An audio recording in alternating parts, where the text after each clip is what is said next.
Right, so I just need some verbal confirmation that you hear me okay, you see my screen, and everything is set from your end. Yes, sir.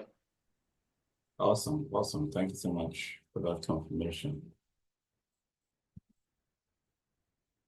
So coming in today is me, Paul Erubami, as I bring you this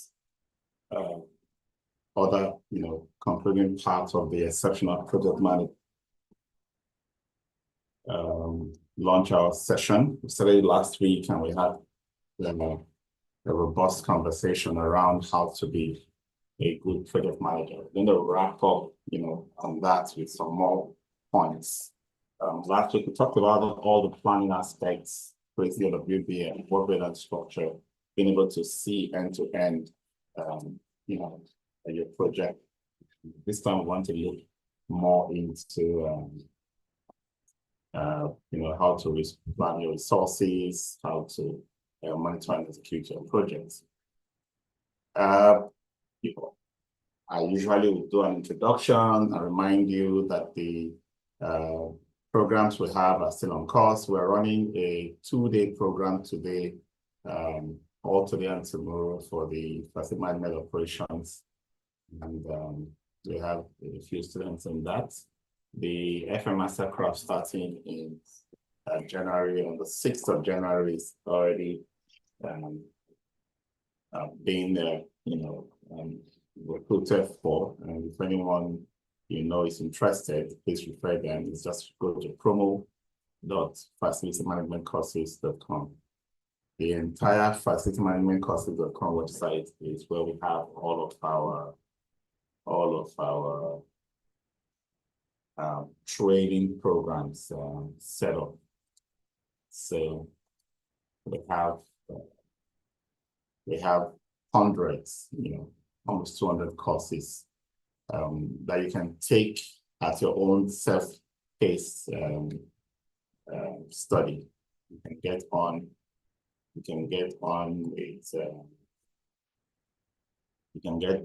in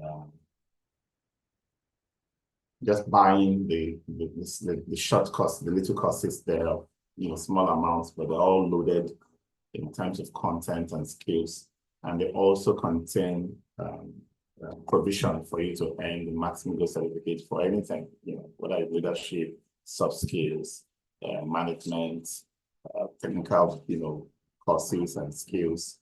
They're all available for you on our learning management system. It's all carefully curated and loaded. So if you want to prove that you're increasing in competence and capability in your work, whether to your current employers or to other employers you want to pitch your services for in the future, you need Max-Migold certificates in this industry. So take advantage of that, and we hope you'll be able to take as many courses as you want. We are still running our bonanza on the FM Mastercraft diploma starting in January. This month of November, we're doing 20% discounts, early bird discount. If you missed out the opportunity in October to take 30% off, you can still enjoy this one, because by December, it becomes 10% discount on the program. We tend to be very strict on what we offer, because we make it as generous as possible. But sure that those who really want to take it, that they want to understand the value of what they're taking. So, and feel free to invite Max-Migold to provide facility management services for you, to provide training for your team, because all of the things we do and train, both for the free sessions and the ones we do in our regular high impact courses, as well as our diploma credential program, are all available for you to cherry pick modules and courses, and we'll take it to your location, anywhere you are in the country. In fact, anywhere you are in the world, we can bring that training to you and your team. So it's important that we have at least an understanding of your training requirements, the needs of your employees that you want to train, and we have training packages that can cover all their learning gaps. So please call on us for that. You want to do asset tagging, you want to do asset registers, you want to do energy efficiency monitoring, metering and vending of your energy meters, all kinds of FM consulting that helps solve the problems that you encounter in the built environment. Call on Max-Migold, and we're always available to support you and to provide the services. And if you've taken any of our training, our diploma, our high impact courses, even our free training, feel free to reach out to us when you have difficulties and you need some tip, some advice, some steer, or some kind of guide to take a right decision to get the best outcome. We provide this, as a complimentary service, and it's a lifetime talent management and coaching provisions for all those who've gone through our program. All right, so talking about what we have covered so far, we're taking the first three tabs: introduction to project management, facility management, key skills of an exceptional professional project manager, and the effective project planning and scheduling.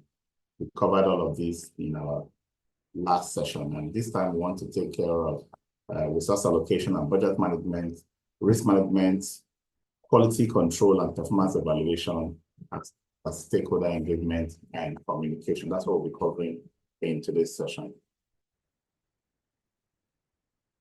So, talked about the key skills you need, a combination of technical skills, managerial skills, and interpersonal skills. And we discussed, many of them during the session last week. And I will spend a lot of time on the scheduling, because sometimes this can become the biggest challenge we have, not just in the aspects of how to schedule what needs to be done, ensure that it's done at the time it is done, but also reporting on the level of completion can be a bit of a challenge. So you can use an approach that looks at what has been scheduled and whether it's been done to decide percentage of completion. You can look at the number of tasks that have been scheduled and say out of 50,000 should have been done by today, 7th of November. So if I want to do an estimate or give a percentage of how my project has been progressing, if I have 50 tasks due, from all the tasks listed to be completed by 7th of November, and I have all of them completed, actually, I'll say my project is on course, isn't it? It's on time, it's on schedule. But if there are some that are still being done or not started at all, then I will now use the new, so if they're going to be done in 3 days or 4 days time, I can no longer say my project is on schedule today. I'll have to make an adjustment to accommodate these 3 or 4 days in the entire project. So I'm going to do another projection because of a few tasks that have not been done at that time. So that's the way to look at it. Don't look at it at one point in time in terms of your schedule, but look at it in terms of how it affects the entire project going forward, because many things will have to shift, right? And so you now decide how much how much shift you are going to deal with at the end of the project because of these delays that makes you unable to be on schedule at the time you giving that report. So those are the aspects we've covered. Now I want to take a look at resource. So that's the first thing I want to look at.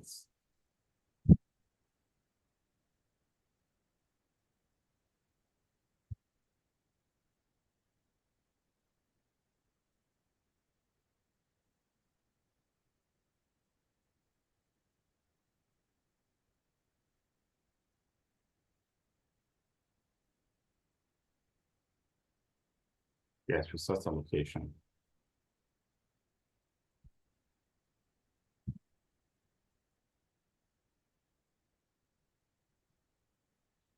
Okay, so for every project, by the way, you can't do any project on your own as a project manager or facility manager.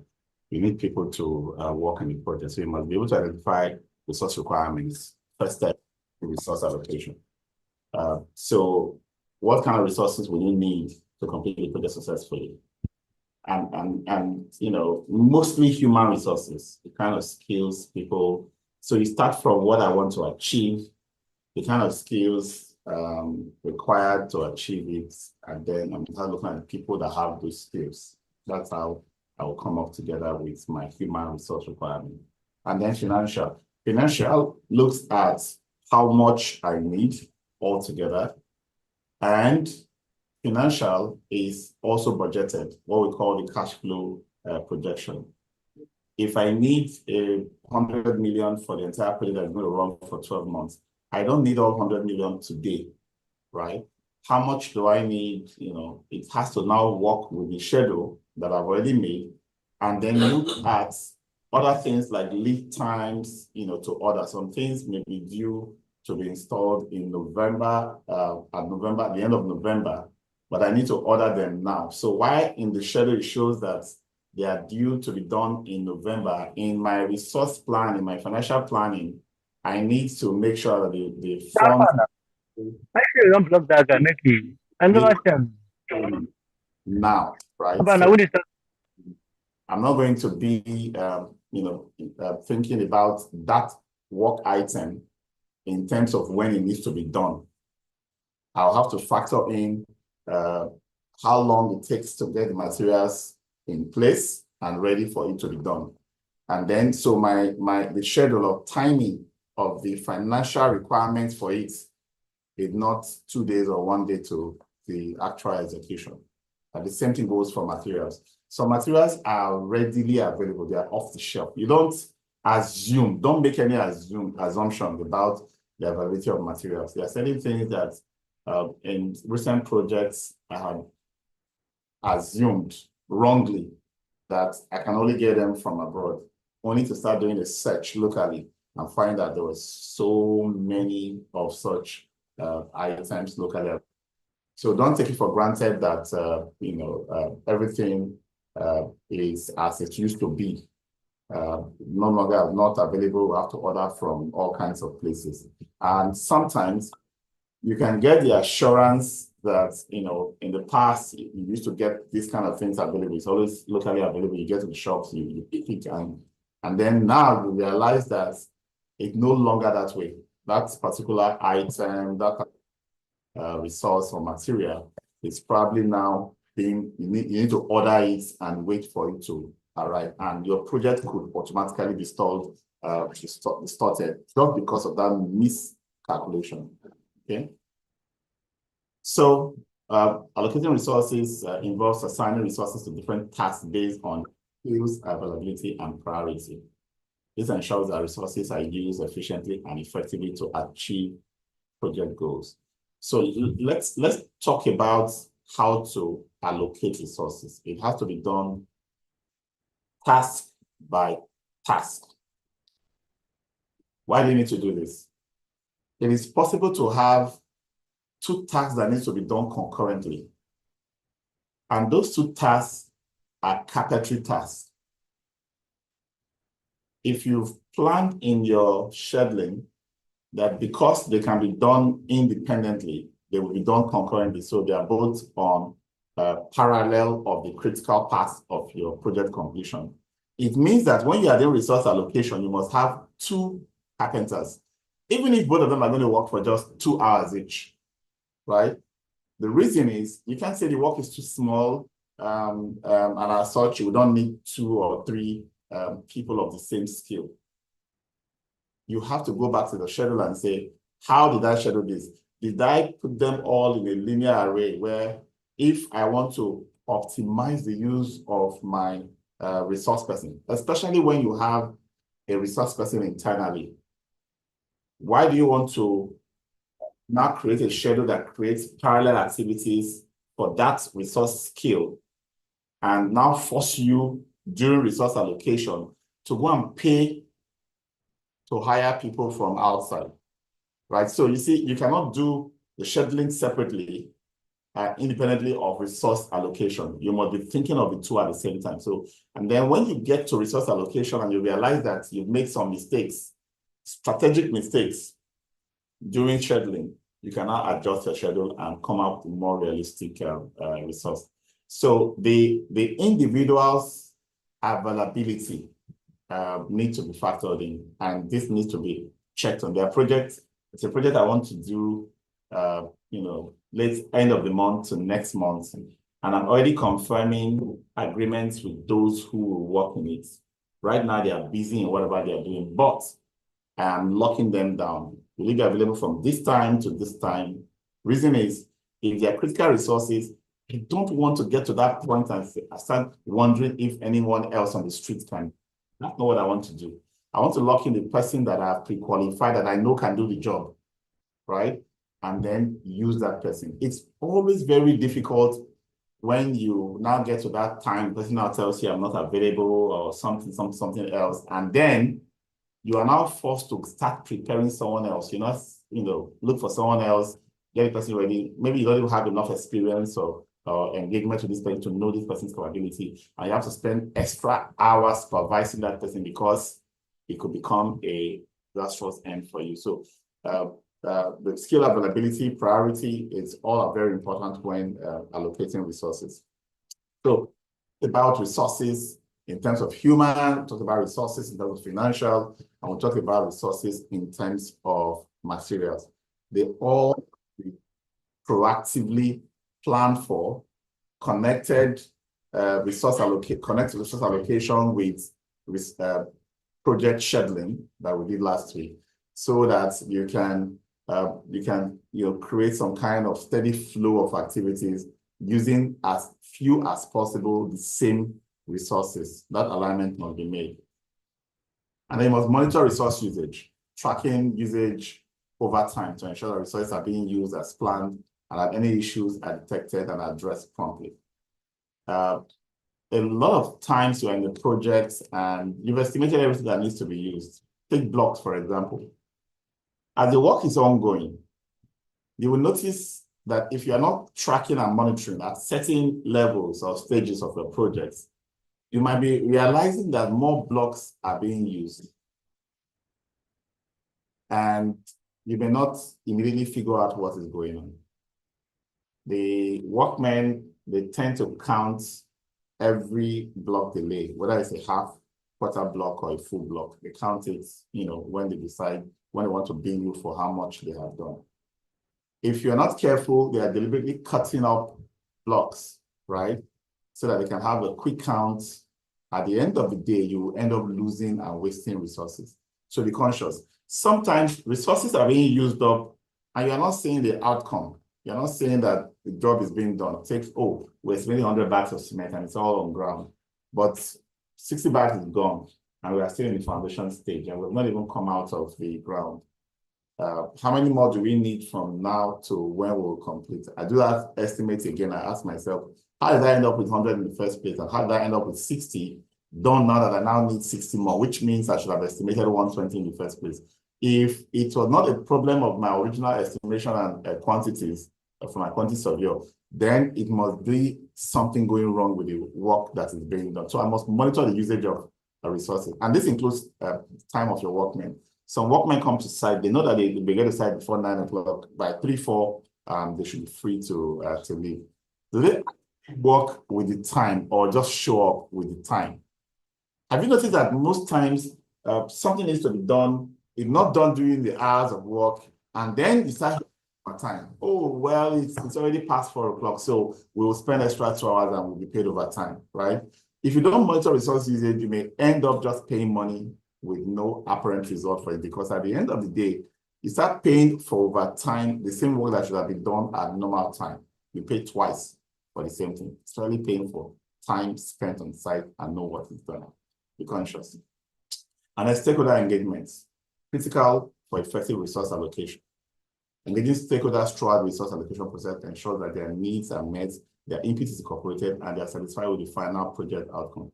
Many of your sometimes your most critical stakeholder in the project is the person who is doing the final release, the CFO, an MD, a director of this or that, who is in charge of the project, right? If you don't keep them informed, keep them motivated, keep them excited about the project, you might do a lot extra convincing every time you need funds. That's 2-3 days delays in releasing funds, approving a vendor payment and all that can be resolved if you are always giving them regular feedback, always engaging them, keeping them excited about the project, keep them interested in the project. In fact, they'll be the one reminding you at some point, you've not paid for so and so. You know, what's going on? Bring that document, let me sign it for you. I need this job done, you know. They'll be the one acting in such ways because they are excited about the project that you are executing or that you are delivering for them. So it's important that we have stakeholders, you know, fully carried along, well engaged throughout the process of projects.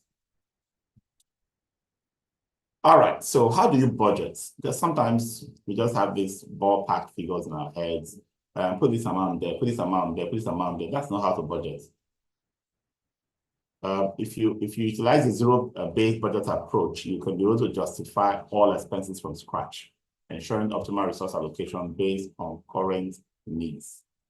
If I take a similar project in the past, and I decide to do alteration of the line items, that's historical budgeting. If I decide to zero out all of the costs or the expenses of the past, and now reconsider every line item to justify them in my budget or not, then I'm doing zero-based budgeting, right? It helps you justify by answering the question, why is this line item necessary for my project?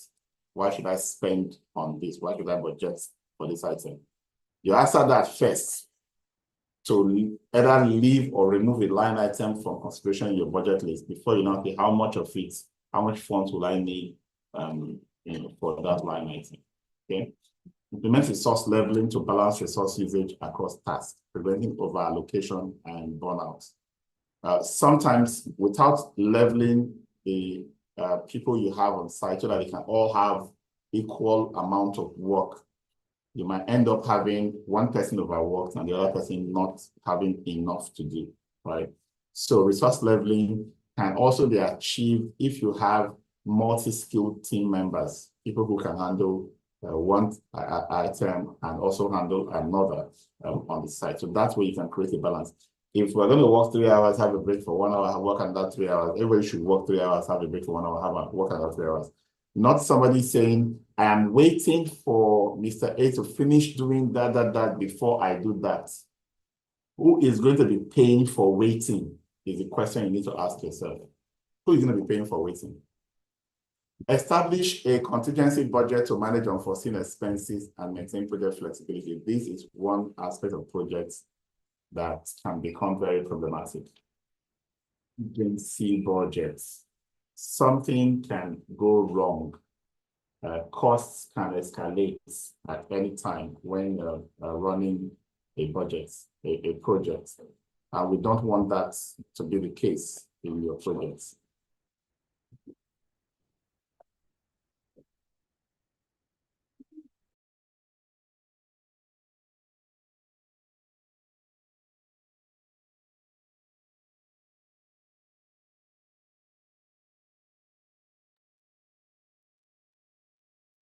Now, how do you create a contingency budget? I hear all those rule of thumb, you know, we'll just set aside extra 10%, extra 20% of our total budget project as our contingency.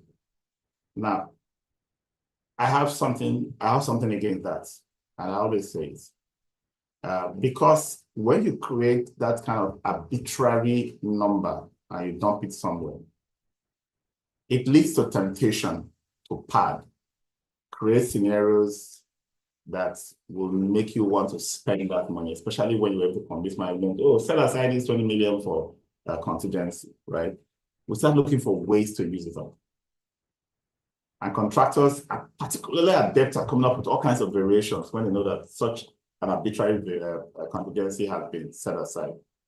So my approach to contingency would be to come up with a risk management plan, a detailed attempt to examine what can go wrong, what can escalate, in case of price changes, in case something no longer available to order, in case we have to expedite, in case there was an accident and this happened. So by the time I put all those risk items and I have the contingency responses, my management approaches for each of the risk items, I'll now create a risk management budget based on that. I can use that as the basis for my contingency estimate. Because what that does for me is that it adds some kind of sense, some kind of analysis to the amount I'm asking for. It's possible for a contingency amount to be really big or really small, depending on how much unexpected or risk, expected occurrences or risk I envisage in the project, right? So that's one way to approach contingency projects. So you don't have, money just lying around, stuck there, and all the temptations to do all kinds of things to get it spent. And above all, please do not include contingency into your contract documentation with any contractor. If you're making a budget for contingency, let it be an internal approval and it's a reserve for when the occurrences happen. Contractors have it in their contract. Oh, it's not your money, you'll just have it there, it's like a contract, but this is not your money, it's not something we're paying you. They'll find a reason to justify getting that money. And then project management software are not only useful in planning, scheduling, and everything from when things will be done, how much will be spent, how people will work, how many hours will work, but also in reporting. So if you're using Microsoft Project, for example, you can actually track, at different points in time, what has been done, and at what percentage of those you can report as completed. Conduct regular reviews and audits of resource allocation and budget expenditures to identify areas for improvement and adjust strategies as necessary. In fact, when you have the slightest variation in the project, for example, something I should have done for 120,000, you got to the point you realize that, oh, you made a mistake. This particular vendor must insist on VAT that you didn't factor in. So there's a 7.5% escalation on that cost. If that happens, somebody didn't read the quotation that was sent initially that says exclusive of taxes, and you want to assume all in costs and use that for your budget. That's a 7.5% escalation, creep on that particular budget line item. If that happens, you need to analyze how that extra spend, you have to spend it, you just have to spend it, how that extra spend can affect the entire budget. So you project or you forecast to the end. And then in your quality assurance, regular reviews and audits, pick that up as something that must go into lessons learned. Next time we are doing the budget, we must ask many questions, right? So that we can have the right figures into our budget, for example. All these are things that can be a mistake for one project, but should not be a mistake for the next project, for you to be an exceptional project manager. There will be ways of learning from all of those kind of escalations. Develop a detailed budget plan. Yeah, so that's what we're talking about. It outlines all costs. And this is done at a task level in the work breakdown structure, right? And then you monitor, you prioritize how. Now, sometimes you may need to find the funds, because it's possible to have a change or escalation in one line item. And instead of going back to management to get approval or get more money, you might also know a couple of other items that you can save that money up from. This is all part of tracking, monitoring, reallocation, realignment on an ongoing basis that a project manager does on a regular basis. So your project budgets, direct costs, you capture them, the indirect costs, and the contingency. So there are three key angles to cost calculations. Direct costs are the ones that are directly related to the task. If you have a post-construction cleaning task as part of your project work breakdown structure, all the amount to be paid to a cleaner, cleaning materials to be purchased, and all of that. And if it's a contract that is outsourced and you have a ballpark figure that the contract says that you can say that's the direct cost for that post-construction job. But you might also have, on that same project, you might have auditors, whether external or internal. You might have HSE officers, whether external or outsourced. You might have HRO people who are screening, vetting, background checking of whoever is coming in to do cleaning, right? Now, each of these are not going to be direct costs for cleaning, right? There will be indirect costs. And there are cost management tools or systems for determining the fraction of an overhead on a task. So if a task is going to consume 1 hour of an accountant's time, 30 minutes of an HSE officer's time, and so on and so forth, how do we compute that cost and take a fraction of that cost and apply it to that task? Indirect cost is where work is when it comes to costing and budgeting. So for some organizations, they just use an allocation approach. So they'll compute all indirect costs for all the line items, and then they will put it at the bottom, and then use an allocation. So the percent is 0.15 for this, 0.25 for the 1.2% for that. Some kind of rule of thumb or activity level allocation, and then they will allocate all these indirect costs, and then now know what your total cost is for every item. And then, of course, we talked about the contingency budget, your risk plan, your risk budget, as well as estimates for all the unforeseen things that you have been considering. And then you must track the costs. Every time there is a variation, even if it's a small variation in what you imagine you were going to spend, first note what happened. Did I estimate properly? Wrong in my estimating? Then this extra cost, where am I going to get it from? Once you've resolved that, how is it going to affect the rest of the projects, all the activities that the projects will be executing going into the future?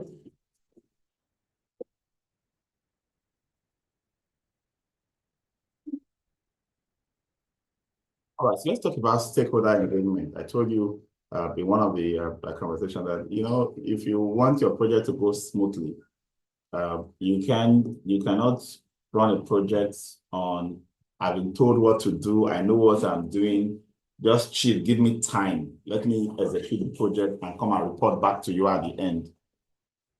If you do that, you would have built a lot of reservations in the minds of people, a lot of concern that a tiny variation, a tiny irregularity, or any small thing can be blown out of proportion because of that approach. So instead, have an outline of all your stakeholders, all your key stakeholders for the project. Map out all the relevant stakeholders and their interests early in the project. Develop a communication plan, where you outline all the information that each stakeholder will give to you, all the information that you will give to each stakeholder, and the frequency of those communication exchanges, the channels you will use to exchange those information, and more outlines about the methods and tools and scheduling. And you can now schedule how each of those communication will take place. You create that as a dashboard. It gives, and then you communicate that information to the various stakeholders. So you and I will be having meetings every Tuesday. You participate in so and so meetings with me. I'll be sending you so and so reports, which will contain this and this and this. And because of this is why I'm sending you that report, I will need feedback from you on my reports a day after. I will be having site meetings with all guys working on the project every Monday, kickoff meeting when somebody else comes into the project.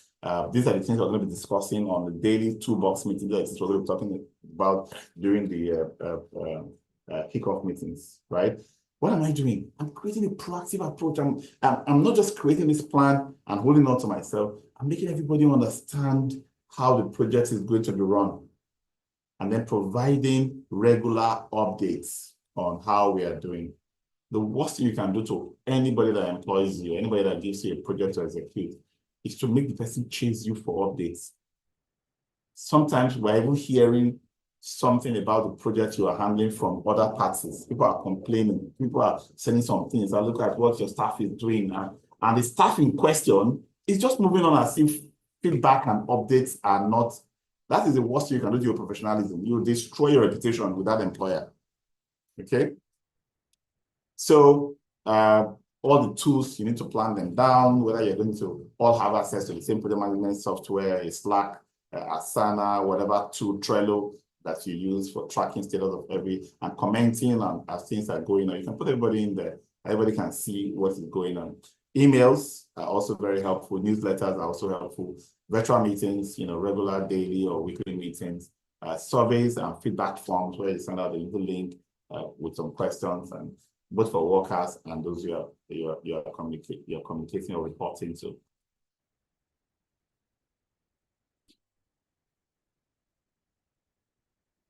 So before you can create a communication plan, you must have you must know your stakeholders, right?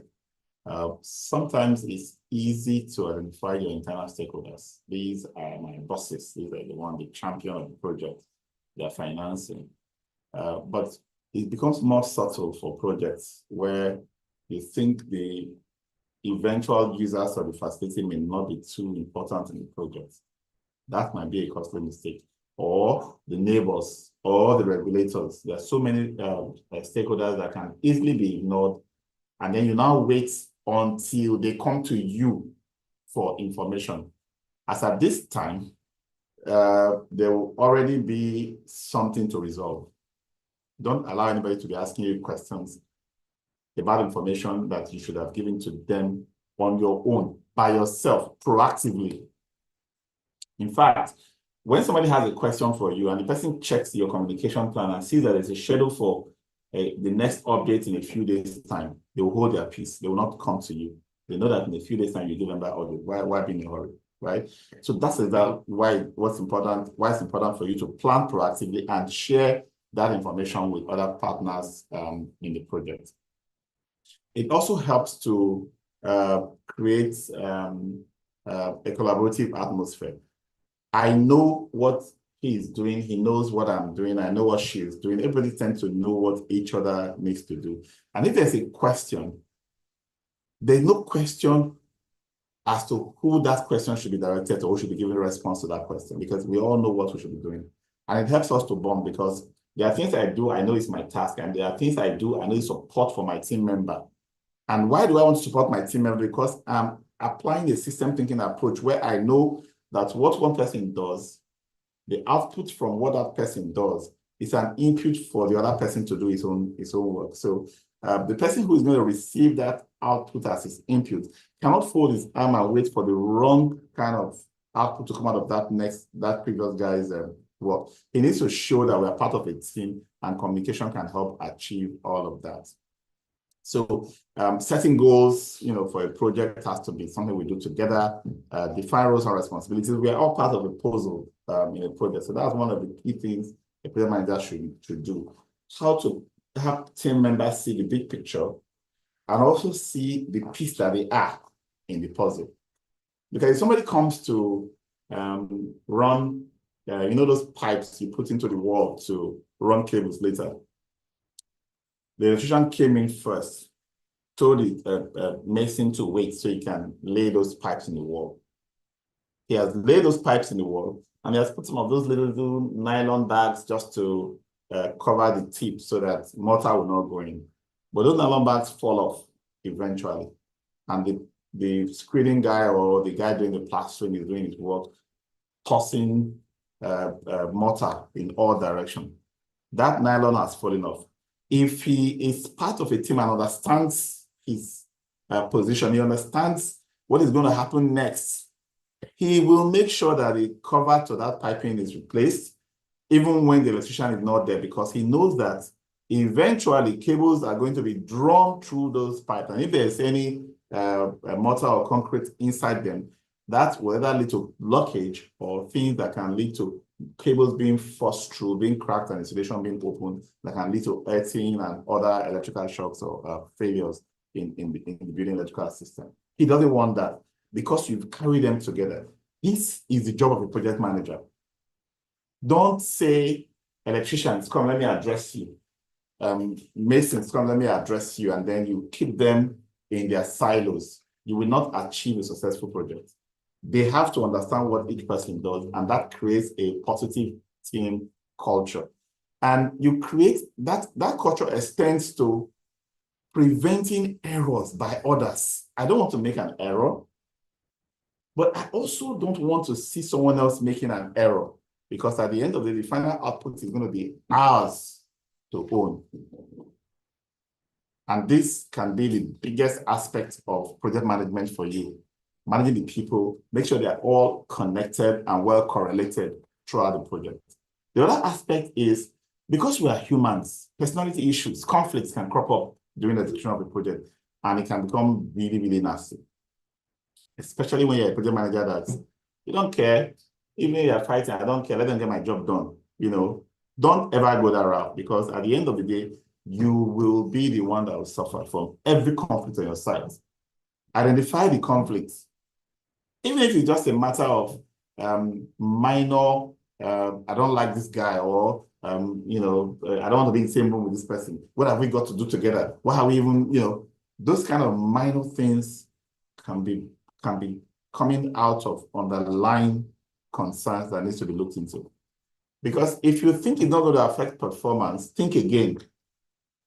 Conflicts between team members will affect performance. And sometimes it is you, the project manager, that has the reasons why the conflicts are not being resolved. So if you are not a fair person who has favorites, who is prejudiced against certain people in the team, you can be creating more problem than good. You may think that by favoring one or two persons, I'm trying to motivate that person to be very good. But think about the implication, precedents you are setting, and how that will demotivate others who are not getting the same statements from you. So think again when you're handling situations with staff, so you don't create the problems that you're trying to avoid. Most projects are to create some kind of change. Something is to be brought about when we execute a project, right? It involves change management. And change management requires that there's a careful analysis of how people will react, how people will respond to a new direction. You could be thinking in your head that this is the way to go. This is the best way to approach a situation. We're going to do this, we're going to do that. But you need to get the buy-in of those who are going to eventually use it. Take, for example, a project to install a new software in an organization. If you don't talk to everybody, how they work, what they currently like about the work they do, and what they would prefer to see in the software, and how to help them, get them excited about it, all that are beginning of change management. Because when you start deploying that project, you need to also get them along so that on an ongoing basis, they feel a sense of belonging. They are excited, they are eager to use it to get their job done better.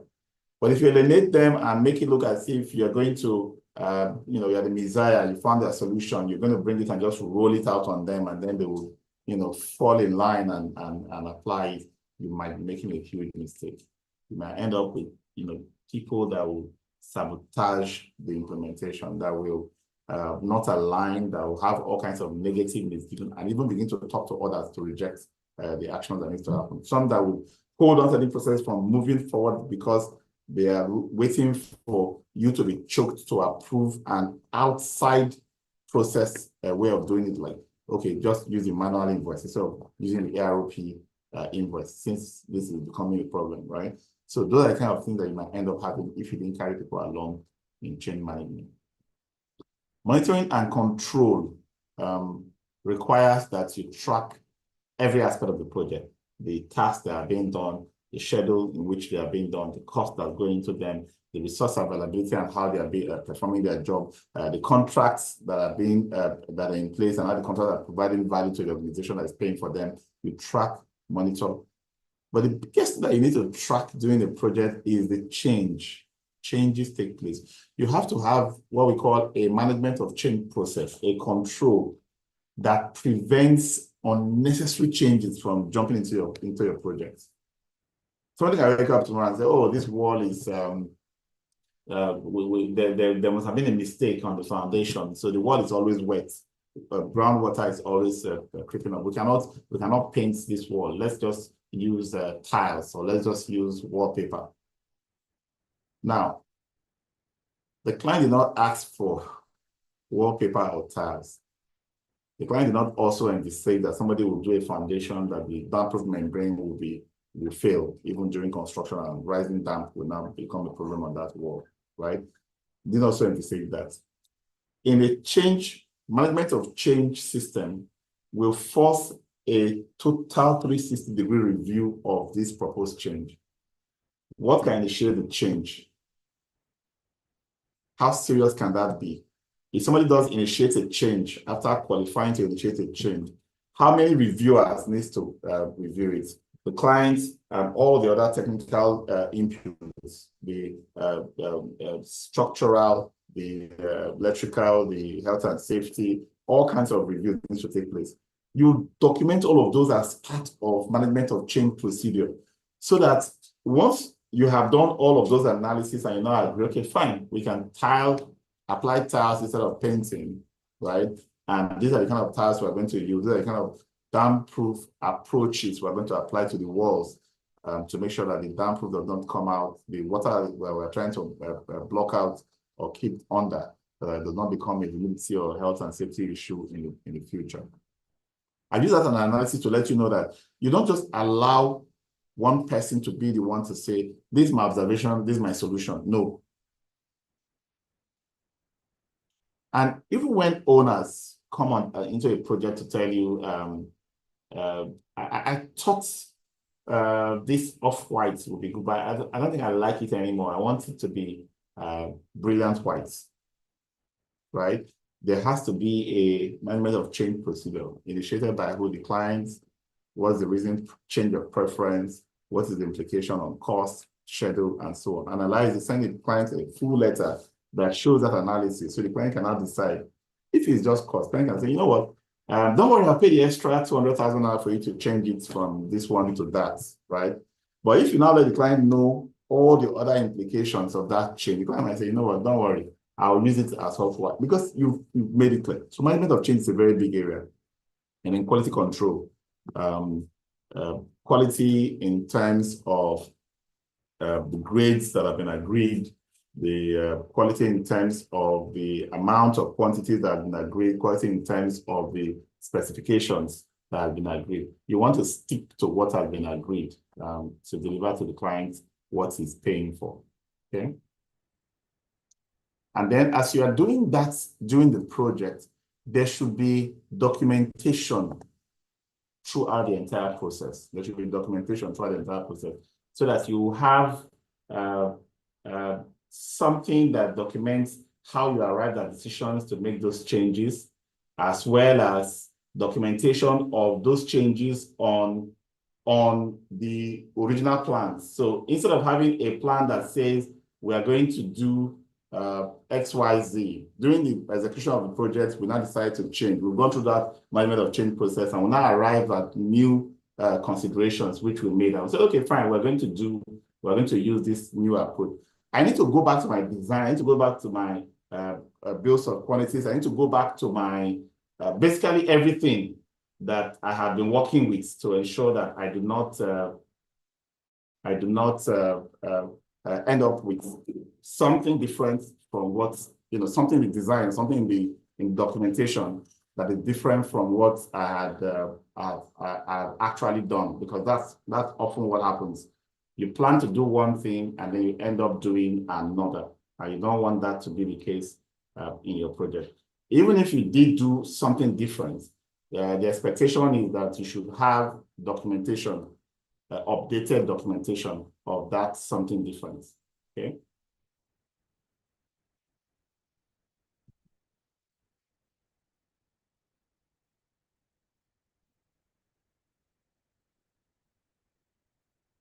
Quality control and performance evaluation techniques for ensuring project outcomes meet objectives. You need to develop a quality management plan that outlines the processes, standards, and responsibilities for maintaining quality throughout the project lifecycle. Checklists and templates, inspections, regular inspections that are scheduled, and they have line items of what will be checked at each of such inspections. And then data analysis from the project that helps you, focus on what's being done, and checking the alignments with what's been planned. All right, so that's our session for today. I hope you've been able to learn something from this. Project management requires a range of skills. We talked about all of those skills, from collaboration to communication, stakeholder management, monitoring and control, planning and all that. And then managing your stakeholders, engaging them, all stakeholders, having a very broad view of who your stakeholders are and being able to work with them. And ensuring that you have proper communication, proper quality assurance and control of your project as they go on. So thank you so much for being here today. If you have a question, I have a minute or two, I can take them. You can drop them in the chats.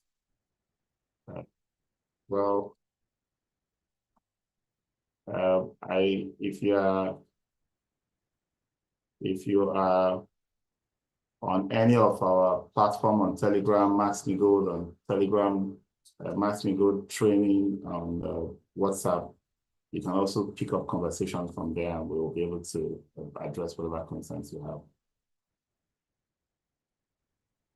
All right, so for now, I'll just say thank you very much. I'll see you same time next week. Bye.